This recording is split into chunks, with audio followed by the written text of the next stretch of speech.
Vamos tentar trazer Vamos a lá. governadora. Boa noite, governadora Fátima Bezerra. Boa noite, Sara. Boa noite, governador. Aqui, Florestan. Florestan, tudo? Tô vendo a Tereza. Boa noite, querida. Boa noite. Boa noite, governadora. Bem-vinda. Em cima de mim, Mário Vitor, e aqui à esquerda, Miola. Boa noite, governadora. Obrigado. Boa noite, bem-vinda. Governadora, como é que está sendo o dia para a senhora, sabendo que rolou uma química entre o Trump e o presidente Lula?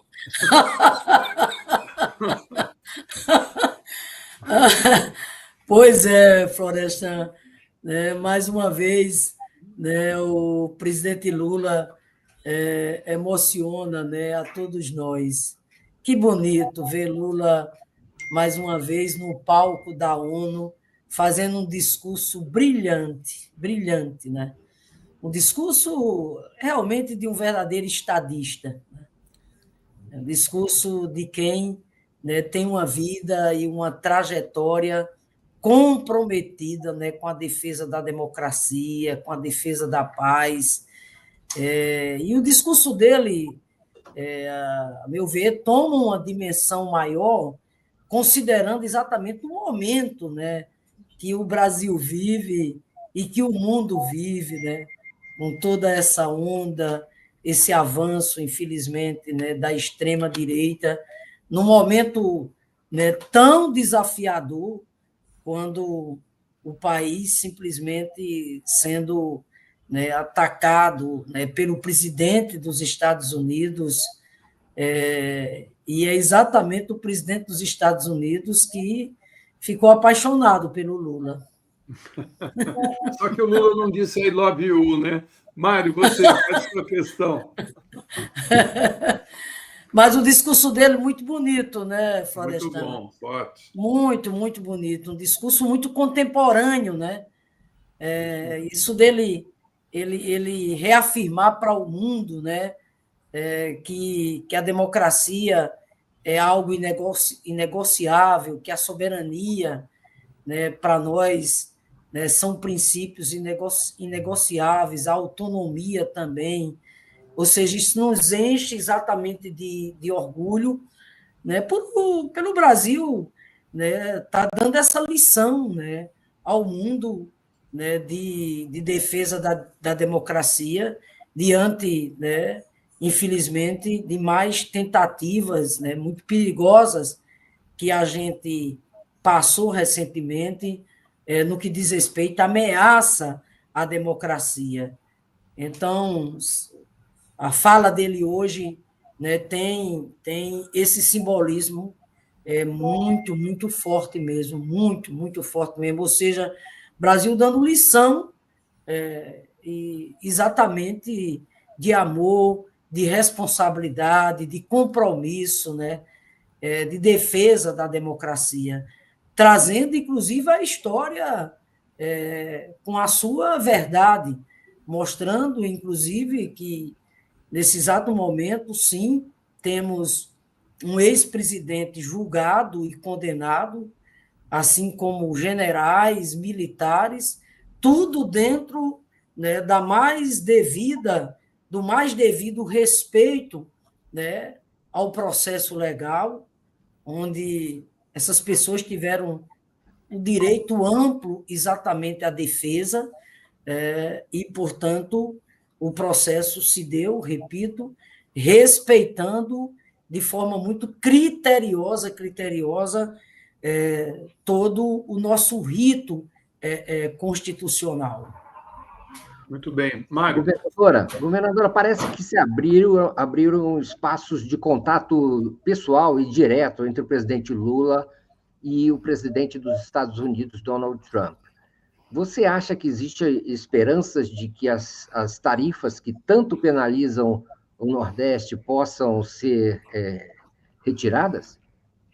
Olha, Mário, é isso o que nós exatamente desejamos, Porque o que, infelizmente, a presidência dos Estados Unidos está impondo exatamente ao povo brasileiro, e nós aqui da região Nordeste temos sido muito afetados. Esse tarifaço é algo realmente inaceitável mesmo. E o mais grave, né, são os motivos, né, alegados pelo próprio presidente para impor esse tarifaço ao povo brasileiro. Mas esperamos, sim, ô Mário, que esse diálogo possa, tá entendendo, fluir. Como o presidente Lula diz, despeito das divergências, das diferenças, e bote diferença nisso, do ponto de vista de perfil, mas, afinal de contas, ele é o presidente dos Estados Unidos da América, um país com quem o Brasil tem mais, né, de 2 séculos de relações históricas, diplomáticas, relações comerciais, e o presidente Lula é o presidente eleito, né, pelo povo brasileiro. Então, evidentemente, que tudo aquilo que diz respeito, né, à vida do país, do ponto de vista dos interesses do Brasil, o presidente Lula sempre se colocou exatamente à disposição para o diálogo, e assim deve ser, porque o papel dele institucional enquanto presidente da República. Segundo, esperamos muito por isso, Mário, porque, por exemplo, o Nordeste tem sido muito afetado. O meu estado, por exemplo, nós temos 2 áreas muito afetadas com esse tarifaço, que é exatamente o setor da pesca, bem como, por exemplo, o setor da fruticultura. Você sabe que sai daqui exatamente do Rio Grande do Norte a maior exportação de melão, né, para fora exatamente do Brasil.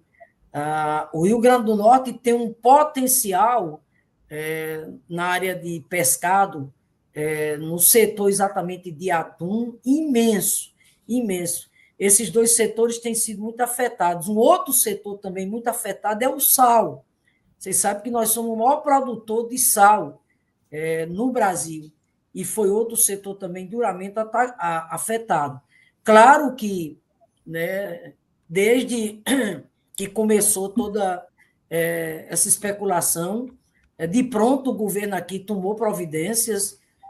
Por exemplo, nós aqui ampliamos exatamente a desoneração dos impostos para essas áreas afetadas pelo tarifaço, através de um programa que nós temos aqui, muito robusto, que é o PROED, o Programa de Incentivo à Indústria no Rio Grande do Norte.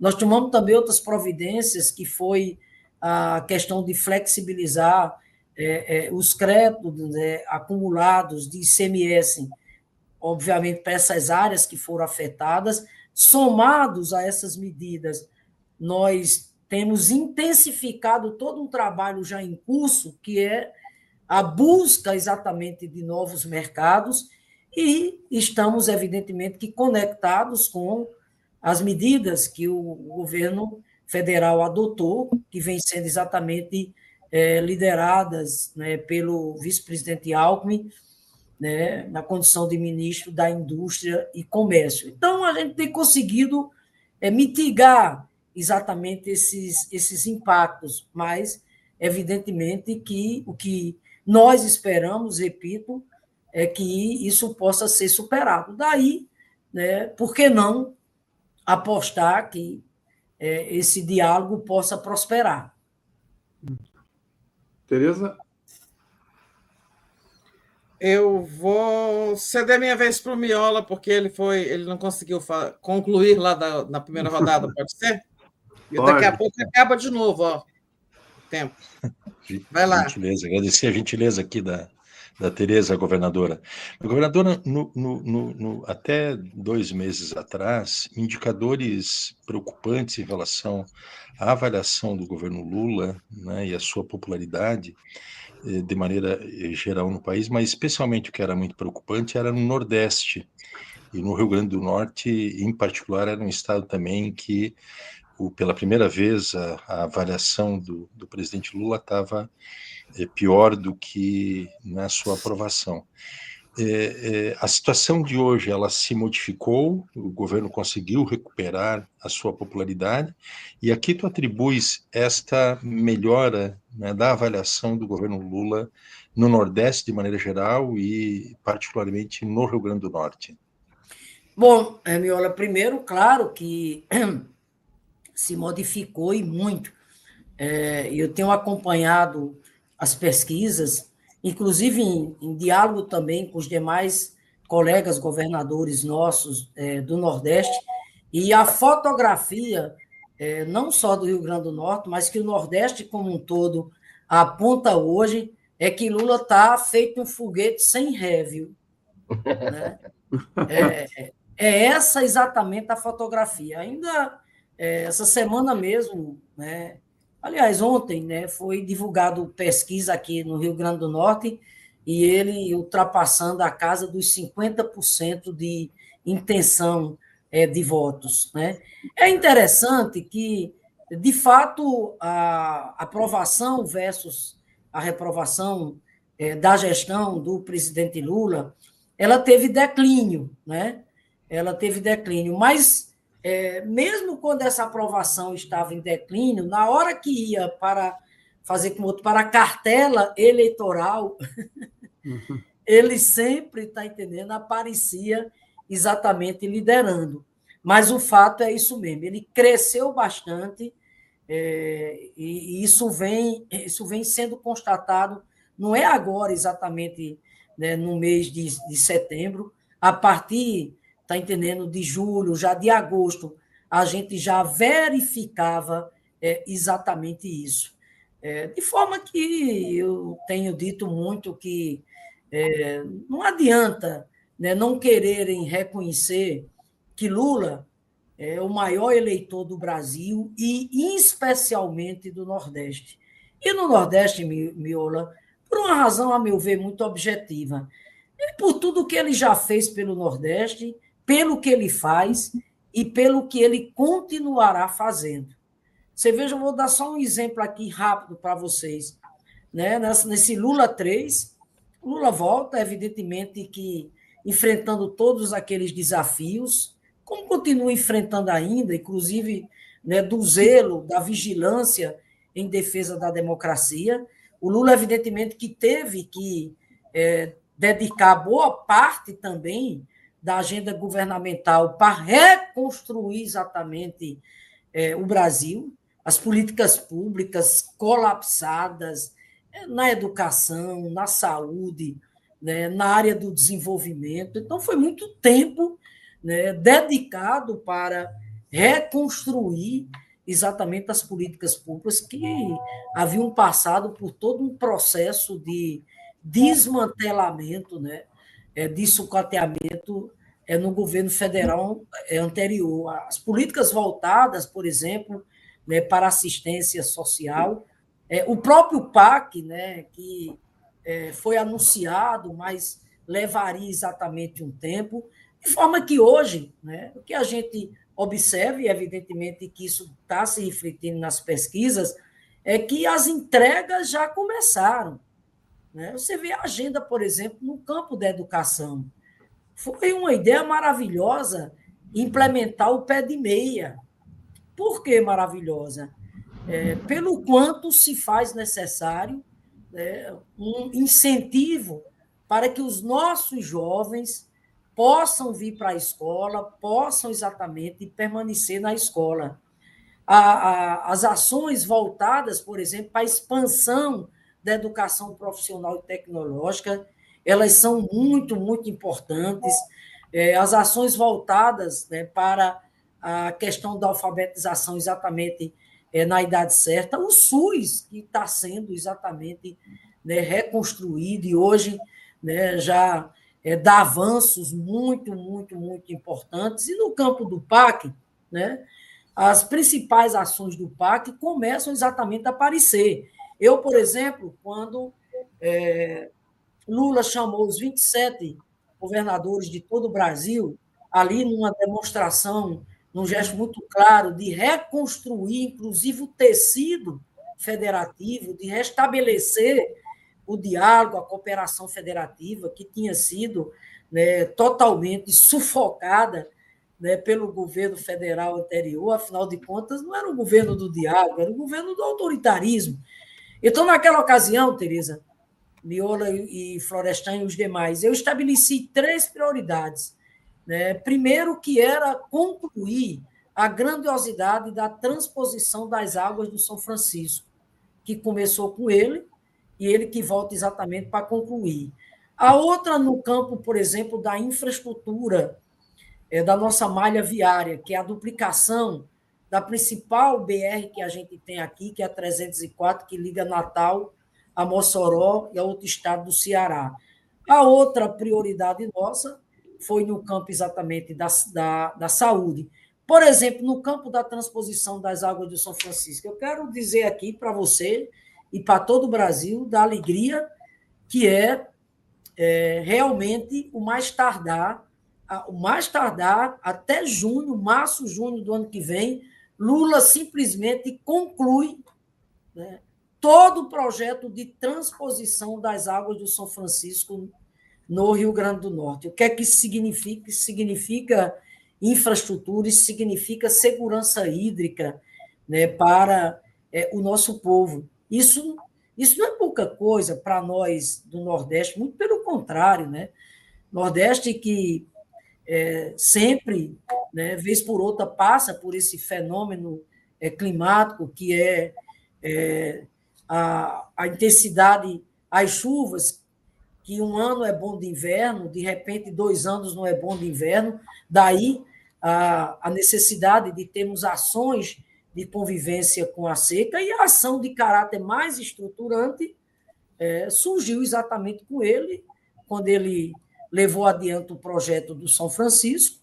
Ele, junto com a presidenta Dilma, deixaram cerca de 93% desse projeto em construção. Os governos subsequentes que vieram não tiveram, né, a capacidade de concluir, e o Lula volta exatamente para concluir esse projeto. Isso é uma coisa muito forte.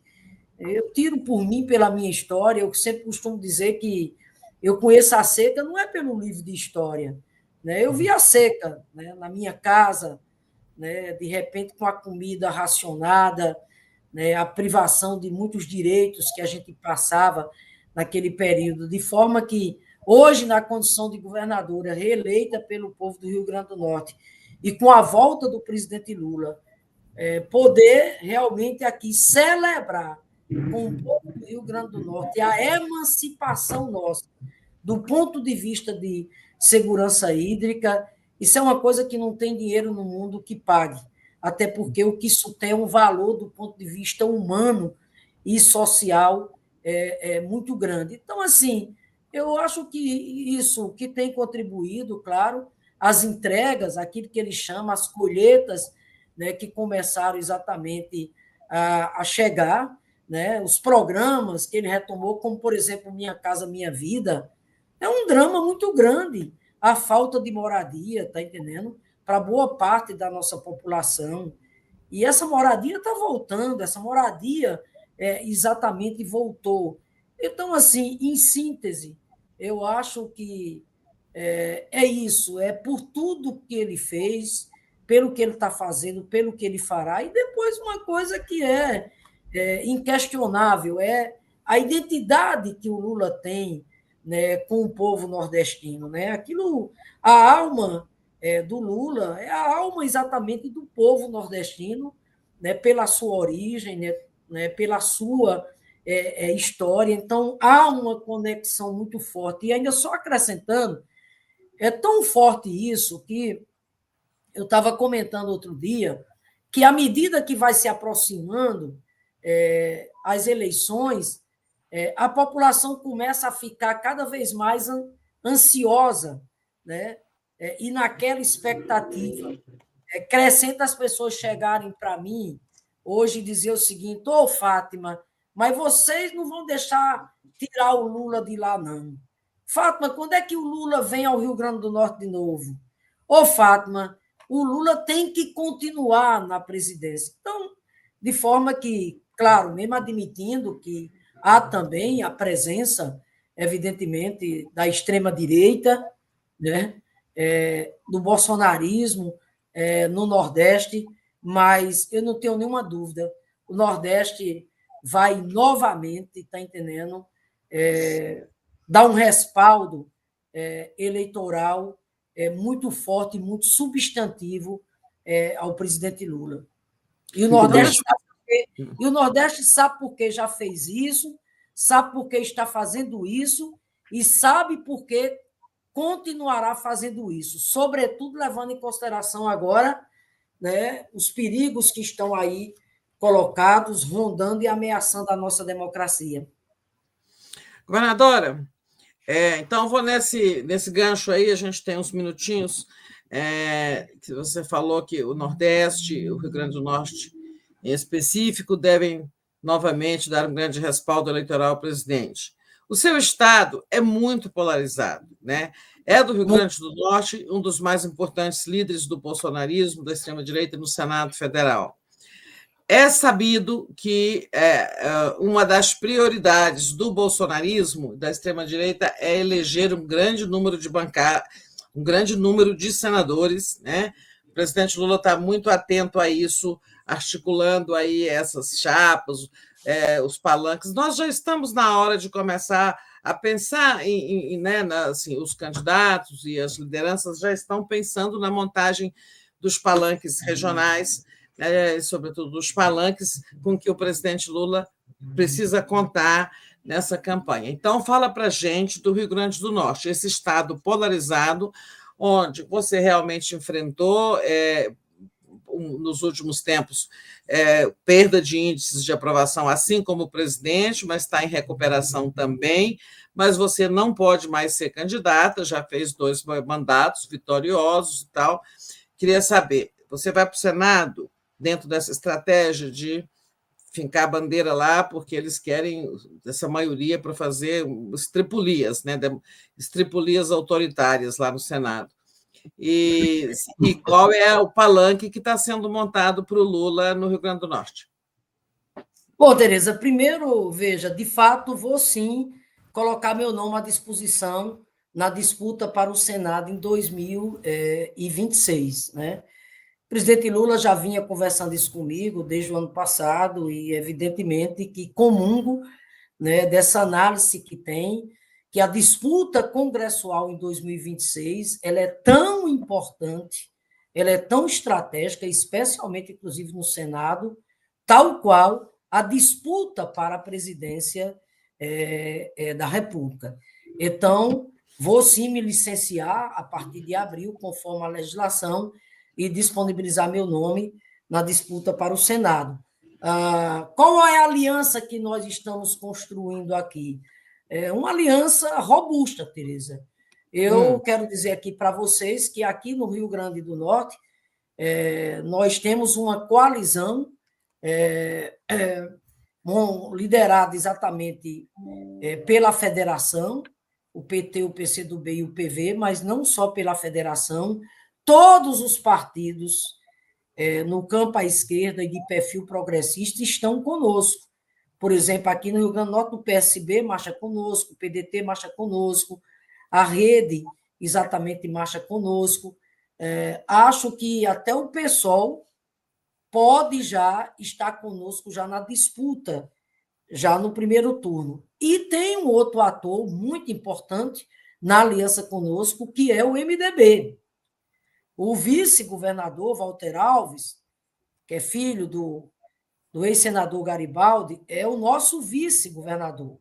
Ele, inclusive, vai assumir a partir de 1º de abril, quando devo me licenciar. Então, aqui, nós temos hoje uma frente que eu diria para vocês, né, de perfil progressista, uma frente de perfil de centro-esquerda.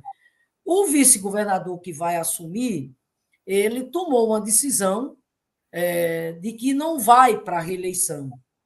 Ele quer focar em recompor a presença do MDB na Assembleia Legislativa, no cenário nacional, e, portanto, não vai para a reeleição, mas está totalmente integrado com o nosso projeto, a começar do compromisso com a reeleição do presidente Lula. Então, nesse contexto, o PT, desde o início desse ano, lançou um nome, que é o Cadu Xavier. é o nosso secretário de Tributação e Fazenda, né, um quadro, do ponto de vista técnico, muito preparado, mas, né, de muita sensibilidade do ponto de vista social, um nome realmente, né, onde nós estamos apostando muito, e isso já está aparecendo, inclusive, nas pesquisas, sobretudo quando relaciona o nosso candidato apoiado exatamente pelo presidente Lula. Então, é essa aliança que nós estamos construindo aqui no Rio Grande do Norte. Claro, o diálogo, né, muito permanente com a sociedade, com as forças vivas, exatamente, né, da sociedade. Nosso objetivo, nossa missão, nosso compromisso aqui no Rio Grande do Norte é trazer o debate do ponto de vista de que não tenhamos retrocessos, nem no plano nacional, nem no plano local. Você sabe que a minha eleição em 2018 ela quebrou um paradigma, porque eu sou a primeira governadora realmente de origem popular aqui no Rio Grande do Norte, em que pese todas as dificuldades que enfrentamos e que ainda enfrentamos, né, dado a fragilidade, né, orçamentária do Estado, etc. e tal, tudinho, mas o dado concreto é que eu estou muito tranquila do ponto de vista do legado que nós temos construído ao longo desse período, sobretudo agora com a volta do presidente Lula, as parcerias que têm sido exatamente possíveis. Acho, Tereza, que a eleição caminha realmente para essa polarização. Eu acho que isso será inevitável, e essa polarização no plano nacional, ela se reflete exatamente também nos palanques regionais, nos planos regionais. Daí, a nossa aposta, está entendendo, de que levaremos, está entendendo, Cadu ao segundo turno. Levaremos Cadu ao segundo turno. Esse governador, não, o MDB desse grupo do Garibaldi vai lançar outro candidato ou vai apoiar o Cadu? Não, vai apoiar exatamente o Cadu. O MDB está unido conosco. E o senador Marinho lá, Rogério, vai ser candidato a governador? Ele, até o presente momento, tem se apresentado exatamente como candidato ao governo. Até o presente momento, né? Tem um outro nome colocado que é o prefeito lá de Mossoró. Mas o dado concreto é que, em que pese, está entendendo, temos várias candidaturas ao governo, a meu ver, volto a dizer, a meu ver, a eleição, está entendendo, ela tomará o rumo da polarização. E, portanto, está entendendo, de termos uma candidatura identificada realmente com o campo progressista, né, com um projeto exatamente liderado pelo presidente Lula, e uma outra candidatura, está entendendo, que deverá, né, estar lá identificada com a extrema-direita, com o bolsonarismo. Que é o Rogério Marinho. Ele é um dos nomes hoje exatamente que está posto. Agora, quero também acrescentar aqui para vocês que eu estou muito motivada também com a disputa congressual. Nós temos a deputada federal Natália Bonavides, que vocês conhecem, disputou as eleições em Natal, né? Nós não tivemos uma vitória eleitoral, mas tivemos uma vitória política extraordinária. Natália chegou à marca de 45% dos votos nas eleições municipais de 2024. Ela, em 2022, já tinha sido a deputada federal mais votada do Estado. Aliás, ela está seguindo muito assim a trajetória, né, que eu também tive ao longo da minha vida política. O dado concreto é que ela caminha, né, para ser a deputada federal mais votada do Rio Grande do Norte, e o dado concreto é que nós vamos ampliar a presença, está entendendo, da esquerda, do campo progressista, inclusive somado também com o MDB. Claro, é muita luta, evidentemente que muita luta pela frente, muita luta mesmo, mas eu acho que esse debate, repito, da gente derrotar o golpismo, né, o autoritarismo e reafirmar a defesa da democracia, tudo isso é simbolizado, né, traduzido exatamente na candidatura do presidente Lula, Tereza. Eu acho que é isso o que vai mover os sentimentos, está entendendo? E vai mover as ruas pelo país afora. Muito bom, governadora. Sabe que tem aí, eu mandei para a Sara, um candidato que acho que a senhora conhece, mas é um candidato lá da Bahia, né, Sara? Você recebeu aí uma mensagem para ela, né? Uma foto bonita. Você está com a mensagem aí? Olha aí. Eu adoro ele. João Paulo. É o João. Ô, João. Beijo, João. Estou esperando você aqui em Natal, no Rio Grande do Norte, João. É isso aí. Muito bom. Queria agradecer muito a entrevista, governadora.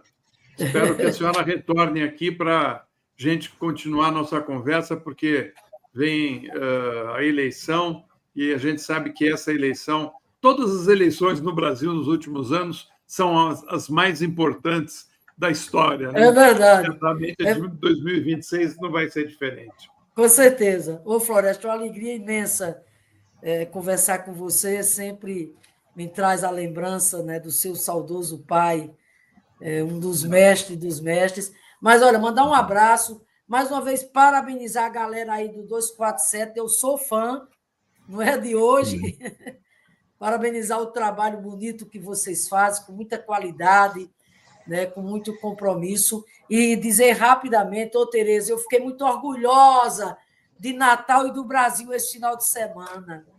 Natal fez bonito, aquele sol bonito, maravilhoso. Bom. Foram mais de 20 mil pessoas para as ruas nesse domingo, tá? Foi bonito. Muito bonito. É isso, pessoal. Sem anistia. Sem anistia. Um abraço. Tchau. Obrigada.